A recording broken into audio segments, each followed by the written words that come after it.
Hello everyone, nubkeks here. Welcome back to Nub Raids. We have a surprise bonus video today. Actually, this is going to be the first video that comes out today because, well, there's no embargo or anything. Well, basically what has happened is I believe that there was a leak for all of the Vaultkeeper Wixwell skills. Obviously, these are the ones that we have already seen that are up on screen, right? These are the ones that you can vote on right now, but all the other skills leaked. So Plarium has said, okay, you know what? It's leaked. A bunch of people have already seen the leaks. You know, let's just put the info out there, right? So here we have all the info for all of the votes coming up right now. So that we've obviously seen this. We talked about this already. Let's look at the upcoming stuff. So the next one, which is stage 2 coming up, is the A2 ability for Vaultkeeper Wixwell. So these are the options that we are going to have. Starting on the 15th of April. Let's see what we think. They're all AoE attacks. The damage focus attacks all enemies before attacking, puts increased attack on this champion for 2 turns. The damage inflicted with this skill increases by 5% for each buff on the target. If there are no buffs on the target, we'll ignore 25% of the target's defense instead. Actually, it is worth mentioning right now. My immediate thought is that currently, this is important, right? Did I put these in a different tab? Oh, I did. Hang on. This one. Currently, defense focused is winning, and defense focus is scaling off a defense. That doesn't synergize very well with this damage focus. It's not necessarily, something that wouldn't work, but it just doesn't scale very well. However, that being said, the voting for this is still open. I think maybe you can change your vote. So if we look at this stuff here today and you're like, oh yeah, the intercept buff, that was cool, but man, I really want a damage focus Vaultkeeper Wixwell. I think you can go back and change your vote because I think this hasn't been finalized. Not 100% sure, but bear that in mind. Like if you have a strong preference, get your votes in and it's kind of the nice thing about this is that we now know everything, so you can make that decision right now because it's still stage 1. So the leak is kind of beneficial in that sense. We'll talk more about that at the end, but it's worth noting right at the start. It's beneficial in that sense. So yeah, the damage focus A2, AoE attack, self-buffs to increase attack. Presumably this is going to scale on attack. It does more damage for every buff on the target. That could potentially be pretty strong in Arena or something like that. Let's say they got 3 buffs from a Sifi or something, 15% more damage. It's decent. Reminds me of Xena, so it's a powerful effect, but not crazy. I think Xena is better, but if there's no buffs on the target, ignores 25% defense instead, so that would hit very, very hard, and that ties in pretty well to PvE content as well. Although the damage focus A3 was ignore stone skin, single target, that's not PvE focused, but this one would be very strong where you're fighting enemies with no defense. No buffs. It'd be hit hard. The defense focus one is an AoE attack with 75, presumably bucking to 100% chance to place, decrease attack for 2 turns, and increase the duration of ally buffs by 1 turn. Then increase the value of shields on all allies. The value of each shield is increased proportional to the total number of buffs which had their duration increased. Again, I'm pretty darn happy with the defense focus pick here again myself. I think this is very strong. I think the attack focus one will be useful too. The defense focus one is great. Now we're going to have an increased defense with a shield, AoE decreased attack with buff extension, making the shield stronger. Awesome. Support focus attacks all enemies, has a probably books to 100% chance of putting poison sensitivity for 2 turns, then instantly activates any poisons on all enemies and heals all allies by 20% of this champion's max HP. So it's a poison exploder that also brings poison sensitivity and a nice heal for your team. I think that's pretty cool. Now, the thing I'm not a huge fan of, we'll see his other skills, of course, but it's a revive that has AoE poisons. So at least so far, he's not providing his own poisons to blow up, which is a bummer, but he is an AoE poison exploder. Also, AoE poison explosion. Support focus is definitely my least favorite. Shocker. Poison explosion is not meta right now. It very much was, very much so, with the stage 21 to 25 dungeon. So for a long time, that was how you did Ice Golem. That was how you could have done Fire Knight even. Like, there was a lot of stuff you could do with poison explosion. It's not been a thing really in hard mode dungeons because hard mode Fire Knight, you need ally attacks and freezers. Or counterattacks and all that sort of stuff. Like, there's no room for poison explosion at all. Ice Golem Hard is immune to poison, the boss, so poison explosion has gone there too. So poison explosion has really fallen off. Great for Doom Tower waves, but that's not super useful. really. It's Doom Tower Waves is pretty early game content these days. Not early game. Doom Tower Hard is more. It's mid game content. Something that you probably get done in the first year of playing the game. A3 then. Sorry, not the A3. His default skill, which we'll be voting for on the 18th. So in what's that? About over a week or so. Yeah, slightly under a week. We've got this. Damage focus. Attacks one enemy 2 times. 25% chance of granting an extra turn. That's great. That's a great A1 right there. That reminds me of Rotus A1, of course. What's his chance? His is 25% chance of extra turn. That's a great move. Very nice. That can help you cycle through your stuff. Actually, here's another thing. Here's something else. We don't have the cooldowns on these, right? Like, I mean, if this could be a 4-turn cooldown. It probably is a 4-turn. But it could be a 2-turn like a Rotus. And at that point, if you got a 2-turn cooldown, that's part of what makes Rotus so strong. He procs the extra turn once, and wow, he's good to go with his A2. But yeah, that's a very powerful A1. Defense focus. They're all double hitters, single target. Each hit has a 40% chance to place provoke. If the target's a boss, chance increases to 80%. This might get better than with books, but probably not. Same thing with this. It probably just books with damage, right?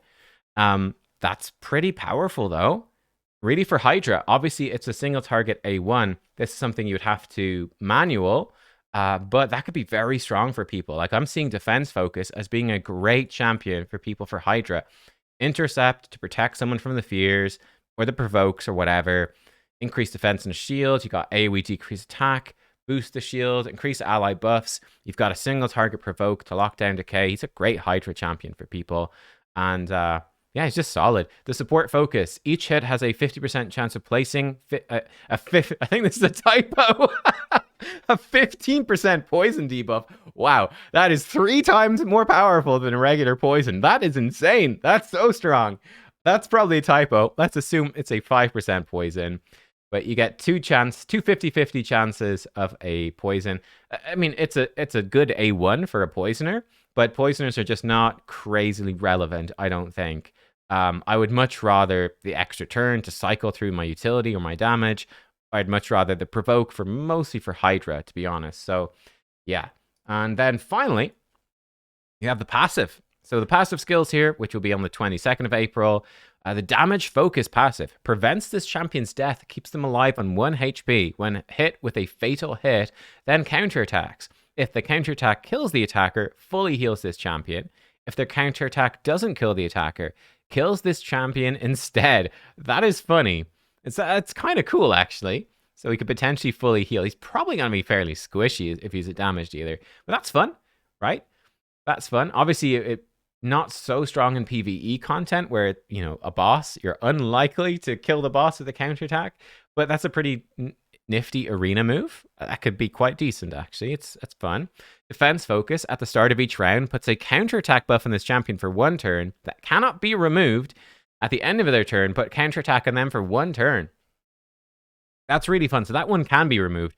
I think that's great. Again, that's Hydra. Counterattack buff is unique. Yeah, you could let him mischief tank, give him a blood shield accessory. Every time he counterattacks, he gets a little shield. Actually, wouldn't work so well, seeing as he's putting out shields, big shields, and extending them anyway. Blood shield wouldn't work so well. But no, you build him with good accuracy and resistance, and good defense, and he's gonna be a good mischief tank for you too. Very consistent. That's great. This actually synergizes well, I would say, with everything. Probably. You could start getting out lots of poisons. That could actually be pretty good, right? Just have him be focused on poisoning. He could be a really good clan boss damage dealer. I think that synergizes well with all of his choices, really, for A1. I don't know if you get the extra turn off the counterattack. That's the only thing, but still. Support focus. Allies deal 5% more damage for each poison debuff on the target, up to 30%. That is actually really strong as well. I didn't include it in the video or article I did on the top 20 Hydra champions for Hell Hades, but Bad El Khazar, here he is actually. Bad El Khazar actually comes in to some of those top-end Trunda teams. Allies do 20% more damage against targets under poison, because I believe you can poison all decapitated heads. Correct me if I'm wrong. I don't really use poison much in Hydra, but I think you can poison any head that's decapitated. Obviously, half of the heads are immune to poison when they're alive. But yeah, you can put the poisons out. Trunda does most of her damage against decapitated heads, so it's a 20% damage boost. It's actually pretty good, right?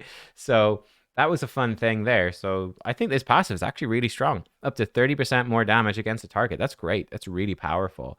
Um, for something like a clan boss, though, you might rather just have the counterattack and the consistent A1 counterattack to get more poisons in the first place. I don't know. But I think the passives are all pretty interesting. So yeah, looking at this, in terms of my voting, I'm curious what you guys think. I think it's actually quite interesting to think about the possibilities, and now we've got time to think. My inclination is just playing it safe and simple and just going defense focus for everything. I think that all the defense focus abilities are useful. They synergize well together. I have a preference for the Hydra champions, and he's a really nice Hydra champion, so that is good. Is there, like, would you mix and match anything? I don't know that you would. So that's sort of my thoughts on this. Like, it's maybe good that this is leaked early, in a sense. I feel like their intention was that you could mix and match more, is my impression, right? Was that, oh, people might, pick different versions of the skill for different things. But I don't feel like there's a phenomenal potential for intermixing here. I feel like the stronger synergies are just picking the same option every time, which is a little bit of a pity. Like, maybe it would have been more interesting, perhaps, to be like, okay, for the first vote, do you want a damage focus, a defense focus, or a support focus? Okay, cool. For the next vote, do you want them to be like a reviver, a buffer, like a debuffer if you want support focus? Okay, cool. If you want damage focus, you want single target damage, AoE damage, you want, like, I don't know, poisoner, something like that. And then, like, just sort of narrowing it down, like sort of a branching decision tree. That might have been cool and keep people involved in that sense. Like, that's my only concern with this voting, is that are you just picking the same option every time? And I'm curious for your comments on it to see if there's interesting combinations to think of. But yeah, look, there we go. Especially because the first option, and I'll start even still, like, the first option, which is only up for another, well, it's up for 3 more days, two to 3 more. That sort of starts to lock you in already pretty early to a build. So I don't know. But yeah, look, that's everything. Let me know. What do you think of Vaultkeeper Wixwell? I still think this is a really fun idea. Maybe there's some executions on it that could change either which way, but I think it's a fun idea. I'm very curious to see how it goes. My favorite comment, I have to say, cracked me up was, I'm going to pick all of the worst options and make the worst possible champion so I can skip the fusion guilt-free. That absolutely cracked me up. So fair play to whoever, I can't remember who said it, but whoever commented that gave me a good laugh. But there we go. That's Vaultkeeper Wixwell. Like I said, I'm the Hydra boy. I'm going green for Hydra, I think, the whole way through, but we'll see what you guys say. Thanks for watching, everybody. I'll see y'all next time. Goodbye.